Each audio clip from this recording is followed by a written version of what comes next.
So good morning, everyone. Thank you so much for being here. We really appreciate you. I hope you and your family are safe and well. My name is Donna Miller, and I'm the CEO and co-founder of Purse Power. Purse Power is working to help women use their massive purchasing power to drive positive change. We believe that if women who make 80% of all purchasing decisions would choose to buy from the companies that promote women, and we would do that in mass, and we could create a funding stream for battered women's shelters, that we could shatter glass ceilings and change lives. So that's what Purse Power is trying to do. And my guest today is Hannah Kain with ALOM. I want to pronounce that right, ALOM. Thank you for being here. Thank you. I appreciate being here. It's going to be a fun hour with you. Yes, it will. It sure will. Okay. So I just want to let everybody know we are in webinar format today. We are taping the program. We put all of our programs up on the pursepower.com website under the Let's Share the Journey tab. And we have about 60 programs up there. And they are national leaders with some important things to say to women business owners and business leaders. So I hope you check that out. And of course, Hannah Kain is one of the most senior people I've had on the show. We do this every Friday at 10 o'clock Central, and I put the program up for the following Friday every Monday, so you can go ahead and go register at our website. And then every fourth Friday of the month, we have a networking session where people can get to know each other in person, and then the next one is on the 25th, so I hope you join us. Okay, so I'll introduce Hannah. Please share your comments via chat. Please go ahead and introduce yourselves via chat as well. And you can ask your questions by clicking on the Q&A link at the bottom of your screen, or you can add them to chat. They're easier to see in Q&A. If you put them there, we'd appreciate it. And let's go ahead and get started. Okay, so Hannah Kain is the president and CEO of ALOM, a supply chain company she founded in 1997. ALOM operates out of 19 global locations and supports its Fortune 500 customers in the technology, automotive, medical, financial, and energy markets. Hannah was born in Denmark, and she taught at the Copenhagen Business School. So you're going to tell us about your international perspective here, hopefully in just a minute. Okay, she holds 3 university degrees, and she is a board member of the National Association of Manufacturers and WBENC-Pacific. She also is the board chair of How Women Lead Silicon Valley and serves on the WBENC Forum Leadership Team, the Advisory Council of Heritage Bank of Commerce, and is a member of the Committee of 200 for Executive Women. And those are some of the 200 like most senior women in the world, right? It's amazing people. Are you asking me to say? Yes, I am. Yes, I am. Yeah, certainly it's an invitation only group, and it's made that way in order to keep this group to the top echelons where we are learning from each other. Very good. Very good. I love that. She's named as a WBENC USA Top WBENC CEO and an SDCE Supply Chain Pro to know. In 2020, she was featured as a Business Insider Top 100 People Transforming Business, and I'm going to ask her about what she's doing there in just a minute. Tons of prior awards. She's an amazing woman. I'm so thrilled to have her here. So thank you again, Hannah. Oh, no, it's my pleasure. I'm really tickled to be here and talk with you about my journey and how I look at how we can contribute to the world. Perfect. Perfect. Okay. To start, we want to hear your story. Tell us who you are and how you got here in your life and career. Oh, that's a big question, right? Yes. So I started my journey I was born in the town of the fairy tale author Hans Christian Andersen. And I'm always saying I leave it to him to make things up, and I'm sticking with reality. So, yeah, that was where I was born. I went to university there and educated in Denmark, and had my first jobs in Denmark. And in 1990, my husband and I decided that we wanted to immigrate to the US. So we bought one-way tickets, and we can talk about this thing about being an immigrant. It's actually, I'd say I've done 2 big changes in my life. Being an immigrant was a very big change, and of course starting ALOM in 1997. So, but I ended up on the East Coast in 1990, and I was there for 4 years. And then in 94, we moved to Silicon Valley. Silicon Valley was still, it was very recognized at the time, but still budding in compared to what it is now. And so I have seen the entire growth of Silicon Valley. And in '97, I started my company ALOM, and together with a number of other supply chain professionals, and we've grown it, and that has been a really fantastic journey. So if you do the math, you will see we are 25 years this year, celebrating our anniversary a little bit later this year. And so it's been really interesting, right? Growing it from this, from nothing, right? Literally nothing. And then now we are out of 19 locations globally. We are serving some of the prestigious corporations in the world, really contributing with the COVID situation, contributing to getting us out of the crisis, and a number of other things that are very meaningful to me. And then I think one other thing that has meant a lot to me is seeing my staff members grow, right? Through this journey, seeing everybody grow. So yeah, that's exciting. You asked me before whether I had kids. I have no kids, but I have so many meaningful relationships, both at work and outside work, where I love the volunteer activities that I'm doing through WBENC and a number of other women's organizations. And Absolutely. Thank you, Donna. Thank you for what you're doing for women. Very meaningful as well. Thank you. Thank you. You know what? You and I know what WBENC is, but I don't know that everybody does. Can you give us a brief summary? Yeah, so there are, of course, a lot of women-owned businesses out there. 16,000 of the women-owned businesses are certified to WBENC. It's the largest certification organization. So WBENC does certification. We also do training and development for certified women. We make contacts between corporations and the certified women, and then we've got a peer-to-peer network, which I'm very active in. So those are some of the activities. We are organized with a headquarters in DC, but then we have all these regional partner organizations throughout the country that are doing the certification. So lots of opportunities both for learning and for peer-to-peer networking and for business. Okay, perfect. Thank you. Thank you. Okay, I want to hear about your business from the idea, inception, through the kind of phenomenal growth you've had. And congratulations on 25 years. That's amazing. Yeah, I'm always saying I'm coloring my hair, but then that's true for 90% of all women, at least on the West Coast. So that's nothing special. But yeah, there's probably been a couple of gray hairs in the meantime. Yeah, so when the idea came up that let's start a company in supply chain, nobody knew what supply chain was, right? Mm-hmm. And so I had this weird idea that maybe at some point of time we could produce and ship same day all over the world. Wow. And people were looking at me. I mean, really looking at me funny. What is this woman thinking, right? And today we know that we're very close to that reality. And I think that's that's been a development that's so fun to follow. And the other thing that was very new thinking at the point of time that was in my head was, okay, so we've got all this technology, right? So we are headquartered in Silicon Valley, and technology, I've always been fascinated by the physical flow of things, the tangible products that you produce, but also by the data and that entire digital supply chain. And so I was thinking, okay, how do we marry those two?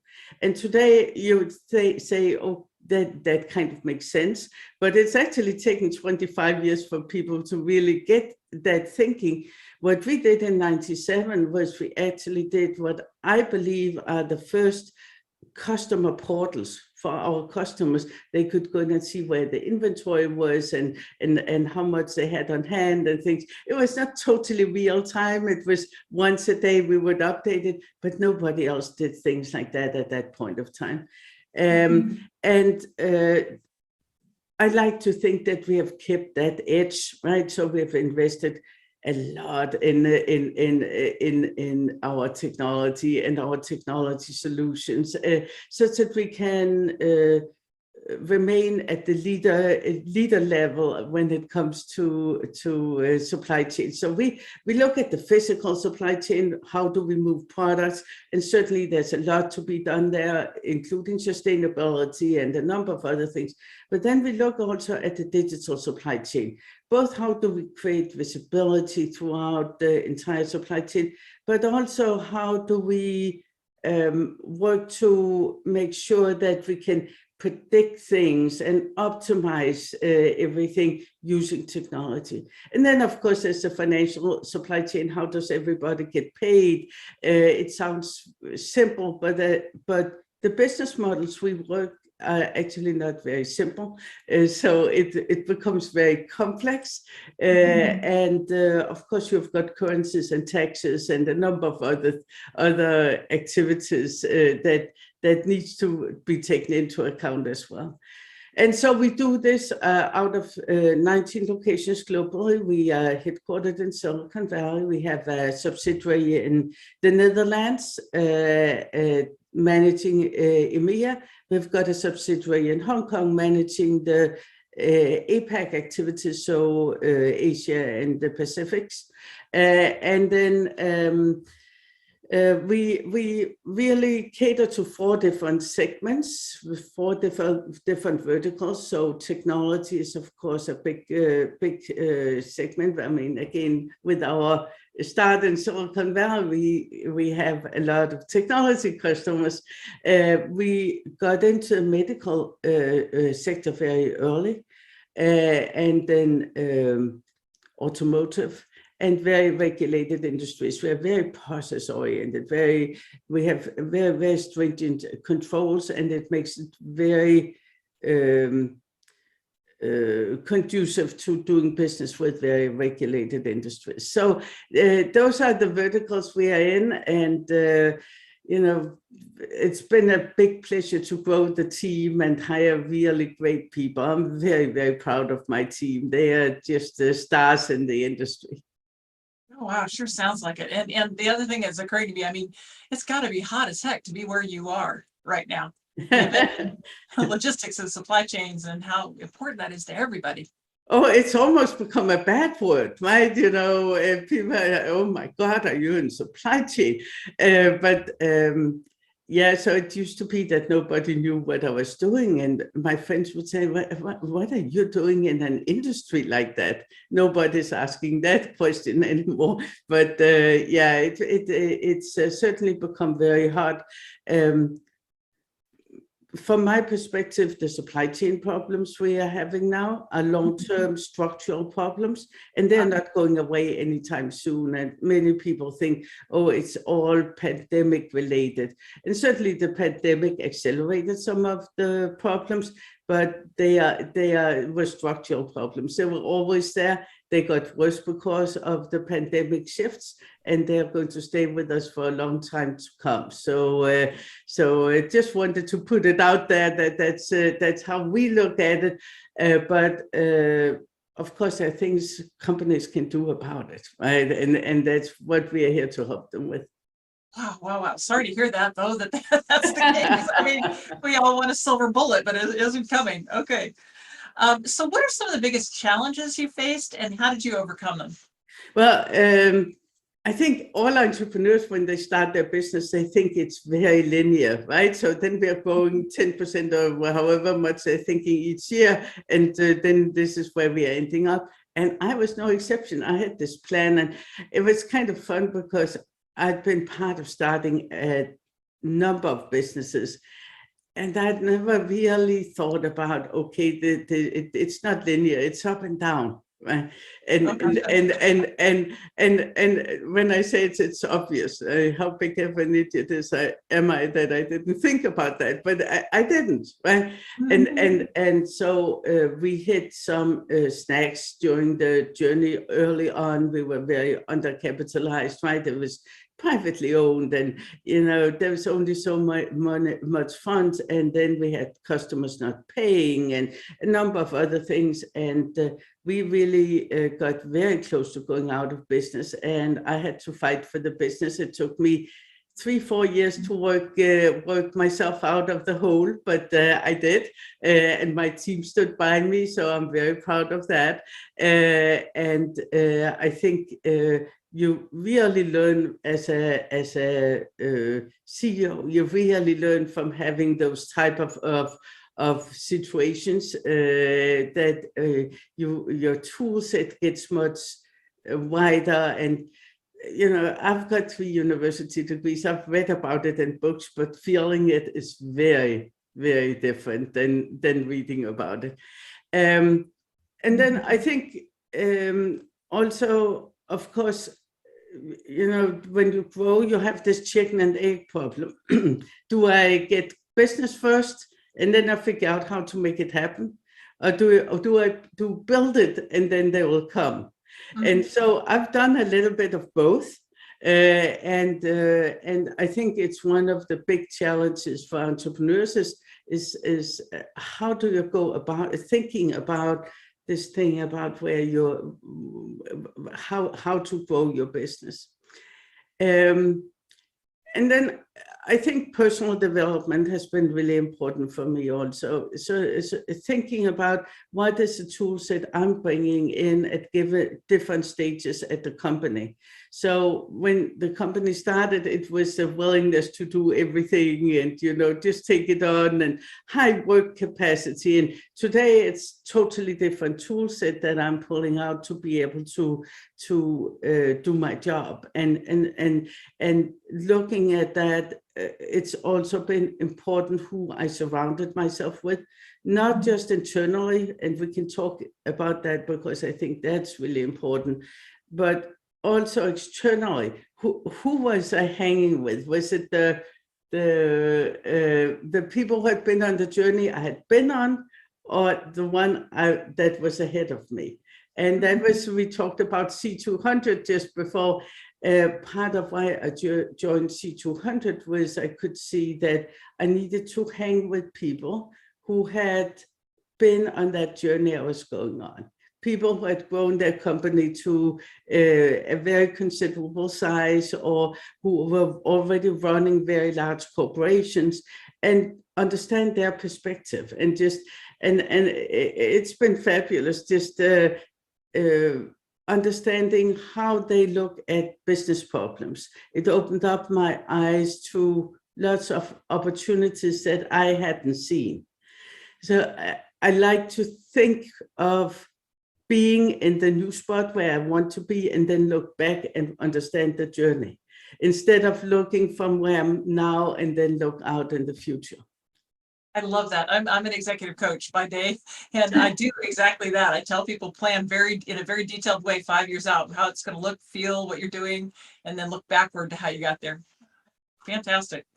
And thank you for talking about the ups and downs of being an entrepreneur. People see people like you, and you're highly, highly successful, and think you had an easier time of it than you probably did. Yeah, well, we all see the positive side of things, and I feel it's important that everybody understands that there are certainly ups and downs, and when you're in a down, when you're in an up, everybody's celebrating you, and that is great, right? We need to celebrate our successes. When you're down, that's when things get really tough, right? I mean, the bank is out to close you down, right? Because they get really nervous. If you've got outside investors, they get very nervous. You're spending all your time on trying to fix the situation, but you may not be able to do. So you get all this pressure, and that's where you really need your network and your support system. And I'd say a very big tool set to be able to pull yourself out of it. Mm-hmm. I want to hear more about that, the qualities that you have or your team have that have enabled you to do this. So skill set, yes, but also qualities of you as a leader, your team. I think I've always, this is not something new, I've always believed I wanted to hire the best. And if I could not afford the best for the position, then I should not fill that position. Because I think entrepreneurs get stuck in the thinking that they hire somebody they feel they can afford. It's, their relative's daughter or son that maybe just graduated college and they make that person COO or whatever. And now that person fails, right? No surprise, right? And they go, oh, I've got to do everything myself. And that's holding entrepreneurs back from going to the next step. So I always believe I need to hire the very best. If I cannot afford them, don't hire them. Hire people you can afford. Hire people that are really doing the job, and make sure you can afford them, and pay them fairly. Don't have them drag themselves out of bed every day saying, oh, why am I working for this company? I could go around the corner and make 50% more. And so you need to have that mindset, I believe. So that has allowed me to hire really great people. And I think that's a big part of the success, is to be willing to hire people who are better than yourself in any given position, and also be willing to take that extra step to make sure that they're really great, right? And that, so when I say I'm really proud of my team, right? I've got many award-winning people on my team. My entire management team won a Gold Stevie as the best management team in the world 2 years ago. Yeah, so I can boast of my team for a very long time, because I'm really proud of them, and I think all entrepreneurs for staff should hire people they're really proud of. And where when they say yes, I'll come and work for you, they go, yes, I can't believe they said yes to me, but now I have them on my team, right? So those are the type of people I like to get on my team, and I think that's part of the secret sauce. And then I like to build teams, be very collaborative, and I believe that we are in a very collaborative age, and being able to collaborate is a big competitive advantage, not just internally, but also externally, to be able to project manage things, move things really fast. And I was talking about things we did for during the pandemic and still do. So we are in the medical sector, and we support a number of large corporations there. What happened during the pandemic was there was a big shift, and one of the shifts was test kits. And we shifted over, and we've been doing genetic test kits for years, for 1.5 decades. And so we had big domain expertise in those type of kits. And we went in and approached the companies that were doing test kits and asked them whether they were interested in help. We onboarded them. Normally a medical customer, when you want to onboard a customer and start assembling, producing their product and shipping it, it's a 3 to 6 months thing. We did it in a week. Oh my gosh. Which given all the technology integration that needs to happen, and all the legal stuff and contracts and quality agreements and a number of other things in that sector, it's unheard of. And part of that is that collaborative spirit. So how do we do that? Right? How do we make this happen? And we just made it happen. And we went up and shipped millions, and still ship millions of COVID test kits each week. Wow! Congratulations! Thank you. Yeah, you bet. So I think the basic thing is really great staff. really great technology, and then that collaboration and the trust both internally and externally. Mhm. Wow, that's tremendous. Congratulations, really. That's a big deal. All right. So I wanted to just talk a little bit more about the people that you hire and what you're looking for. What qualities are you looking for in these fantastic people you hire? Well, first of all, I'm not looking for one personality. I'm looking for different personality. I was looking for somebody who's really great at their job and they really love their job and they're passionate about their job. So when I interview, I like people who are very opinionated about, I would never do this, and I always do this, and very proud of what they've done in the past, but not conceited about it. Right? So there are different personalities. If you hire somebody who's doing accounting, maybe they're a little bit more introverted, or somebody to do programming, they will be more introverted, right? And then you hire people who are more extroverted in other positions. So it's not like I look for one personality. I look for somebody who's very passionate about their work. Then I'm looking also for, so we have our core values in the company, and I'm looking for alignment with the core values. And then I think once you have that alignment and you have that passion and that desire to succeed, then the rest will follow from that. So, but part of the core values is the respect for others. It's collaboration. It's being part of a trusted network. So again, you need to fit into that. And it's a big issue if you cannot fit into that. If you don't come through for the team, if your word is not good, if an ALOM staff member says, "I'll get back to you by the end of today," they will. They will, right? And so there's a trust between everybody. You say I will by a certain time, you're doing it. Yeah, I will do this.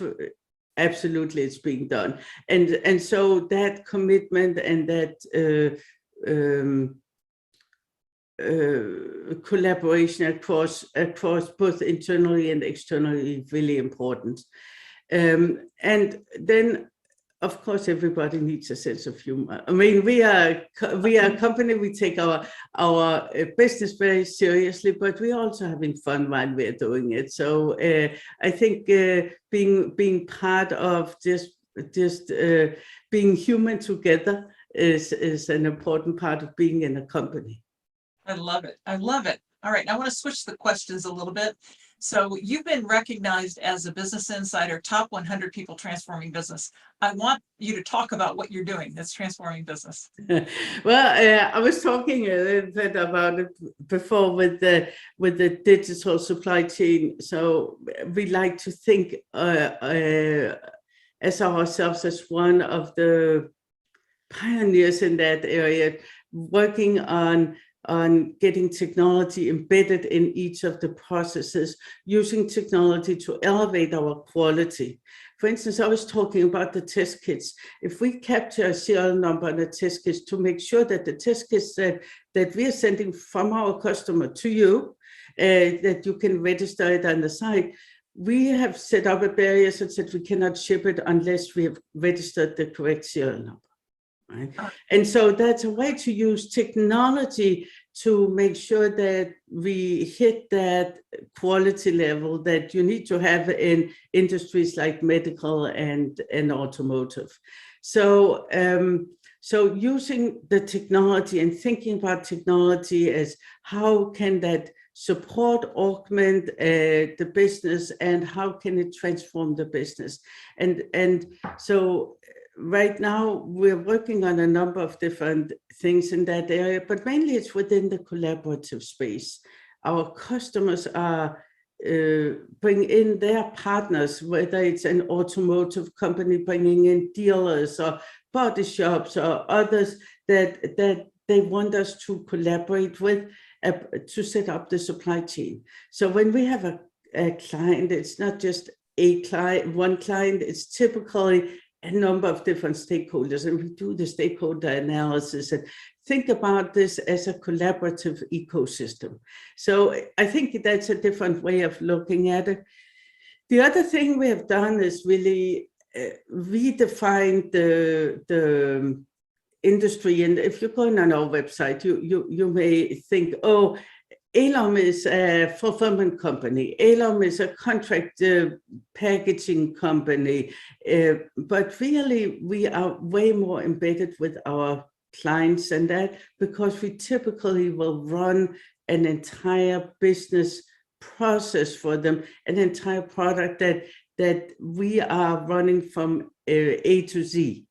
And so it's really outsourced supply chain. It's a new category that sometimes people have a hard time getting their arms around. So I think it's probably the penalty for pioneering a new category in business that makes it hard to explain. But really, we are taking over the entire supply chain from procurement, from planning and procurement, all the way to the end user. And sometimes if the end user returns it, we take it back also and do all those transactions. So it's really a full turnkey solution.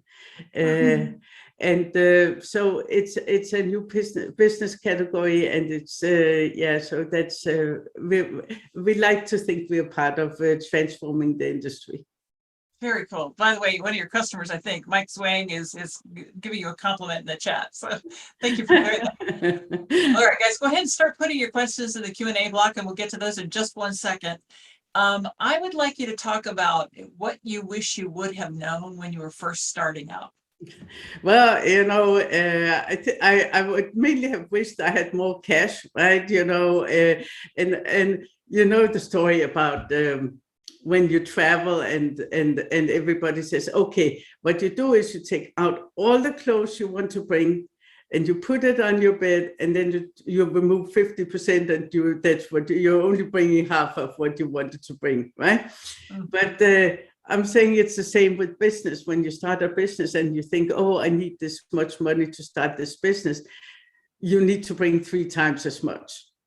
So you're not cutting it by half like you do with the clothes. You're tripling it, because it's just going to be all the stuff you're not thinking about. So that's the main thing I really wish it was, that we could, having more cash. And I'm always advising when I'm talking with new entrepreneurs, make sure you get enough cash to really build your dream. And I mean, when I go back to the start of my career, I think I would have moved faster, right?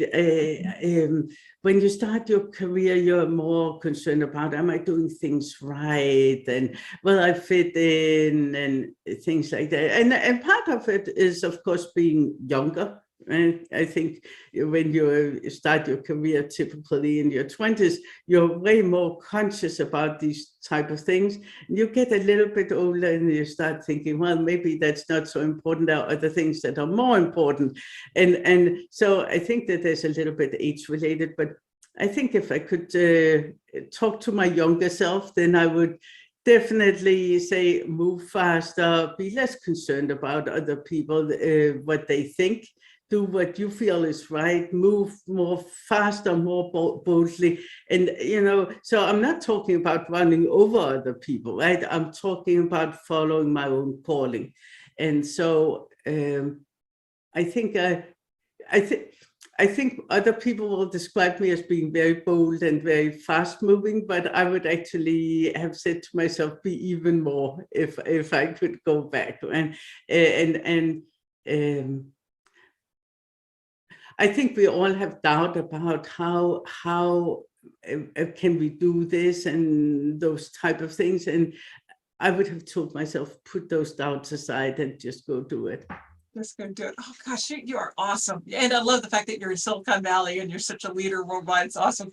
Okay, we do have some questions. So an anonymous attendee is saying, how would you handle a WBENC certification denial that was based on incorrect facts that can be substantiated? Oh, definitely. I mean, there's the option of reaching out to me, so feel free to reach out to me. I'm on LinkedIn and very easy to find. but and I'm happy to see if I can facilitate some of that. The other thing is that each regional partner organization that is administering that, the certification, of course, have leadership, and I would definitely suggest to reach out to them. So I'm happy to be of help if I can. Okay, thank you very much, Anna. I appreciate it. Okay, Jean Bankendorf is asking what needs to be done to improve the supply chain in the future? Oh, a number of different things. So part of what has happened over the last decade or 2 decades is we've made the supply chains very difficult, very complex. And we've done that by outsourcing quite a bit overseas, right? And that's in multiple layers. So let's say we have a supplier in China, that supplier maybe has suppliers in 20 other countries, and we see it all surfacing. I mean, when Russia invaded Ukraine, everybody was saying, yeah, that's not so much impact on supply chain, and now everybody goes, oh my God, now the nickel is going up, and neon, now we cannot produce semiconductors because we need the neon, and you know, we've gotten very dependent on each other. And that's actually okay in many ways, but the problem is we have so much complexity now in the supply chain that we cannot control it. And the technology we have has fallen behind. So the technology is based on really how things were 20 years ago. And that makes it very hard to manage today's supply chain. So the good thing that happened during COVID, during the last 2 years, is a lot of investments in IT that's related to, in technology that's related to supply chain. Big investment dollars coming into that. We really need it. So more better technology that can manage the complexity. And the best advice I can give to everybody is decrease the complexity until the technology gets better. And I can give you examples of this, but a very simple example is if you go back 10 years or even maybe 5 years, and you say, okay, I have a product I want to put into my system, and the lead time is 30, I would call my supplier or fax or whatever you did 20 years ago, right? And say, okay, when can I get this product? They say, oh, the lead time is 45 days. You would key in 45 days. Right? And now you are done this with the lead time, and the system would then calculate when do you need to place the order, if you will do different production runs, etc. But today, the lead time goes from, oh, you can actually get it in 45 days, or maybe it's 90 days, or tomorrow it's 120 days, right? So you have all this variability all of a sudden coming in. So this is just one very simple example of the variability that we have right now that's not built into the systems, right? So what you really want to do is you want to see, okay, so the ports in China are shutting down because of COVID. Now all of a sudden you have a much longer lead time. You could try to estimate when is that going to get better, and then the ships coming in, are they now sitting in the inbound ports, and you know what's happening with customs in the meantime, and is there currency fluctuations and a number of other things. So you want all of these things built into the systems. Very complex. Supply chain has become exceedingly complex to manage because of all of these issues. And then you add to it, of course, all the regulations that are changing all the time. So so that would be one good example for you of something that really needs to change. The other thing that will make supply chain run smoother is, of course, entire physical infrastructure. And we've known that for a long time, right? Our population grew over the last 30 years. Population grew by about a third. And on the West Coast ports, the US have made essentially no improvements, right? So come on, we knew that we were in trouble, right? And we knew we've been up hitting maximum capacity at peak times. Anybody who runs an operation knows when you hit maximum capacity at peak times, it's time to look at increasing capacity. So finally, we got the infrastructure built, but of course, now it's going to be another 10 years or so before we get those ports actually improved. Right? Oh In the meantime, we can improve a little bit, right? but still. And then we've got the labor shortage, and that's a real issue. We are thinking in supply chain alone, we're missing over the next decade or so about 2 million people. In manufacturing, it's about 4 million. Holy smokes. Right? And the worst crisis we're having right now is actually when it comes to truck drivers, because so many truck drivers retired. And it's a combination of age, certainly for some of them, and new regulations that made it very difficult for them to stay in business.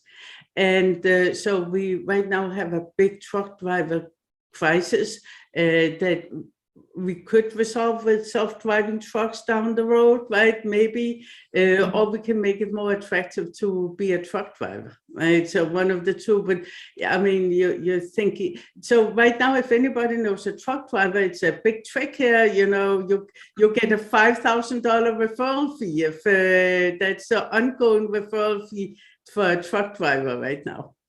Wow.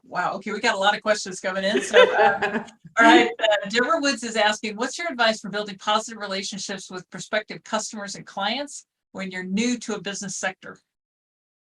Well, you need to know something about what you're doing, right? So let's say you want to get into a new area, you have transferable knowledge. And then the other thing I'd recommend, and again, I don't know where the question comes from, but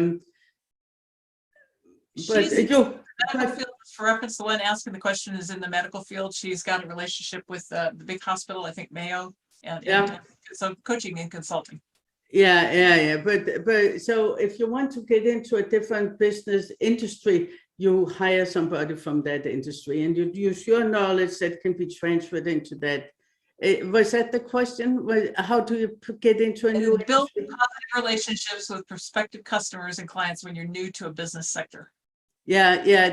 I think you need to hire somebody, and I mean, there are different ways of hiring people, right?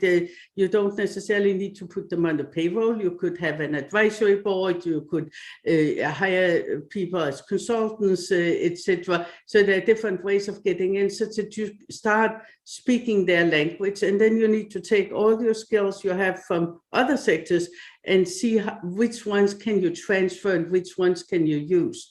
So set yourself up for success. Think about what does it take to succeed in that business, and which skills do you need, and which services and which features, and what's different. Really understand what's different in that new sector. Okay, very good. All right. Joyce Coleman is asking two different questions here. Can you describe the changes of people's attitudes of women CEOs from when you started to your company today? And then how do you see the growth of women CEOs in the future? And you can tie C2 here too while you're at it. Go ahead. Well, certainly very, very different, right? I'd say when I started, I'm sure that there were quite a few, especially men, who didn't want to work in a company that was led by women. I also had suppliers who were very reluctant to extend credit. I had a lot of resistance with banks. I had a number of different issues. Listen, they lost business because they discriminated against me, and that's just how it is, right? And I found others who felt differently, and really great people to work with me. So I'm happy as can be. But certainly you think about it, and it's part of why I'm so involved in women's organizations. I don't want others to be in that situation.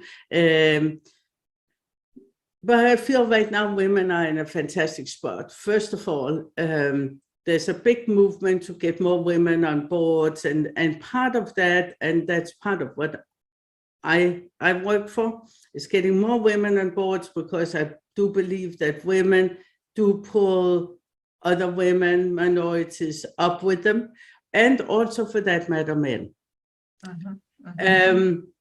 And the other thing is that I believe, and now I'm talking very generally, right? Because I don't want to stereotype men and women, but very generally, women have a very collaborative streak. And I keep talking about collaboration, but I really feel we are in the decade of collaboration right now. And I, you know, collaboration and respect for other humans, and looking at each other differently. And I believe that women bring that to the table. Many men do too, but women in particular bring that to the table. And that's a very valued skill set. And so I do think women are really have a very bright and in a very good spot right now to take over running companies, both in general and especially starting companies and growing them. You know, it's our time now. Yeah, no, I love that. I love that. And I also love the fact that you, as this very senior woman, help other women. Some women haven't in the past. You're one of those that has your whole career, sounds like. I think that women are really helping other women, and I believe that has always been the case. I hear sort of the remarks about catty women and stuff all the time, and I've never ever met anybody like that. So, you know, I don't know where they are. I think that they're mythical. It may be that I'm wrong, but I believe that that women are helping other women, and that we have a strong network. And listen, I believe in men who work well with women. Yes. Right. Yes. So I want to just say, you know, I don't believe in having, you know, I believe everybody's bringing different things to the table, and I, you know, I would never start a company without having a significant amount of men in the group. And I think the world that we are creating, that we are changing, I think many men really enjoy that, right? Because it's a different way of working together if we do it right. Yeah, I love that. But by the way, I've got a husband, obviously, and two sons, so I'm absolutely with you. We're partners in all of this. Okay, one more question, then I'm going to have to close up the hour, which this has gone very fast. Oh, wow. Susan Shears, a terrific trademark attorney, is asking, are you a proponent of manufacturing more in the U.S. as a way to address supply chain issues, even if it increases the cost of products, particularly for consumers? Yeah, so I think we can actually produce a lot in the U.S. without increasing the cost of products, because there's some false economies going about. You look at the unit price. So you look at, okay, so it maybe costs $3 to do a component in the US, and it costs $1 in China. But then you've got to get it through customs. You have much longer lead time. It sits on the water forever. You've got your cash outlay. You've got the risk while it's sitting on the water waiting to come in, and lots of many other issues.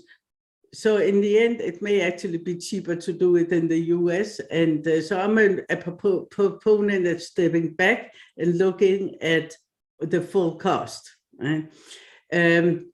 And also thinking about the sustainability that's associated with it, and the risk of unethical stuff. So there could be child labor, indentured labor, a number of other things that you really don't want in your supply chain. So, but I do believe in nearshoring. I think it's a great idea. And I see corporations also working on more nearshoring. And we are certainly putting our dollars where our mouth is. So I believe that's the right thing to do. And yet, I want to just warn that it's not the panacea that many people are thinking, because while you are eliminating some risk on tier 1 level, on your direct supplier, you still have the risk for the other suppliers that are delivering into that manufacturer. So you're thinking, oh, if I put it with a US manufacturer, now the problems are gone. Not so, because they're buying their components from someplace. And even the people who are delivering those components are buying their components and raw materials from someplace. And so when I'm saying that we have a very complex supply chain, you and I are probably looking into a camera right now, and just on the tier 1 level, probably 30 different countries involved in getting components into that little camera. And on a tier 2 level, we are talking hundreds of different suppliers, right? So even if you move the tier 1 to the US, yes, you have eliminated some risk, but now it's not like now there's no risk. You cannot do business without risk, but you can create the visibility and the support so that everybody understands what's involved. It's one of the ways we're using technology is to create that visibility, not just externally into what's going on in the supply chain, but also internally so that everybody understands what is on the agenda for today and am I successful in my job today. Wow, you're making me think about things that I have never even thought of before. This is awesome. You're expanding my mind, and we're running out of time. Okay, so I want to ask you to really summarize, if you would, what are the top 3 things you want us to have learned from you today? Ooh, top 3 things. I'd say 1, be who you are, and start with accepting who you are and set your goals. Don't live your life on inertia. If you need to make any changes or take any moves to hit your dreams, do it. And then I would say, really, really dream big. It's okay what your dream is, but dream big and go for it, right? So I grew up in a home where my dad had been in concentration camp, and barely survived and got a very bad start in life. And you know, he had all these dreams that kind of got messed up because of that. And when I was young, I was thinking, well, you know, here I have all the opportunities he never had. And so I decided I wanted to live my dreams and do what I really wanted to do and not be held back by second thoughts, etc. So that's what I've been doing, and that's what I would encourage everybody to do. Wow, he must be so proud. That's it. Congratulations. Thank you. Was he alive to see what you've done? Excuse me? Did he live long enough to see what you've done? He died in 2004. So yeah, he saw some of at least we were well off to the races when while he was here. So yeah. Very good. Very, very good. Okay. How about the top 3 actions you want us to take? Really think about what you want to do. If you run a company, hire the very best people and make sure that you support them and give them the tools to succeed. Mm-hmm. Mm-hmm. Mm-hmm. Do something great for somebody else today. Yeah, no, that's wonderful. Wonderful. You're so inspiring. Okay. How about any final thoughts to share? I didn't get to ask you all my questions. So are there any points you want to make we didn't get a chance to talk about? I'm sorry. Once we start talking supply chain, we you know, it's hard to get stopped, right? It's such a fascinating topic for me. Final thoughts. I think we covered a lot of it. I think part of what drives me is doing right by others. You know, there was one of the things that I looked at when I started ALOM. And so ALOM has always been very values driven, and we have specific values. And I think being very vested in the values and understanding what's really important to you, and what's, if you're running a company, what's really important to the company, and aligning around that is very, very key to success. And getting, I think many companies have a hard time with recruiting right now, because it's just another job, and having that mission, doing something that's important and aligned, and everybody pulls together in a certain direction, I think is much more motivating to most people than a paycheck, or getting a little bit more salary, or whatever else could motivate people. So I think having the values, be conscious about your values, the company's values, how you can drive them, and then sticking to it and making those decisions that sometimes are difficult just in the moment, because in the one side you maybe have the values, and the other side maybe money or some pressure you can relieve, or whatever it is. And so, but making the right decisions and sticking to your true north. Yeah. No, that's critical. Well, I think one of the things the pandemic has done for us is people are examining their lives, and they're really, I think, thinking more deeply about who they are and what they want to do with their time on earth. And I think that's a very good thing. Absolutely. Absolutely. Don't live your life on inertia. Yeah, well, that's great advice. Okay. All right. Well, thank you so much. You've been amazing, as I knew you would be. Appreciate you being here. Well, thank you. Thank you for having me. Yeah, It was a real pleasure. My pleasure. My pleasure. All right. I just want to share some final thoughts then, guys. So I want to remind everyone that we've got a networking session next Friday at 10. People have met partners and customers and colleagues, all kinds of people online, and I give you a chance to really get to know each other. We have a new program at Purse Power. We are working with McLaren Cares to create a path for underprivileged women to get into technology careers. So we're taking marginalized populations, putting them through some training specific to the employer that's ultimately going to hire them, and giving people a chance to have a career that's worth $100,000 a year within 3 to 5 years of getting through the training. So if you have a company that's large enough to take on that kind of class, like a 20 or 25 technology students, I'd love to talk with you. If you have any interest in supporting this program, we've got a link on our homepage that says buy us a cup of coffee. I'd love for you to support it that way if you could. And then I hope you can like and share our social media pages and share this program with your friends. We do this every Friday at 10 Central. Okay, any final thoughts on your part? Hannah, anything else you want to say?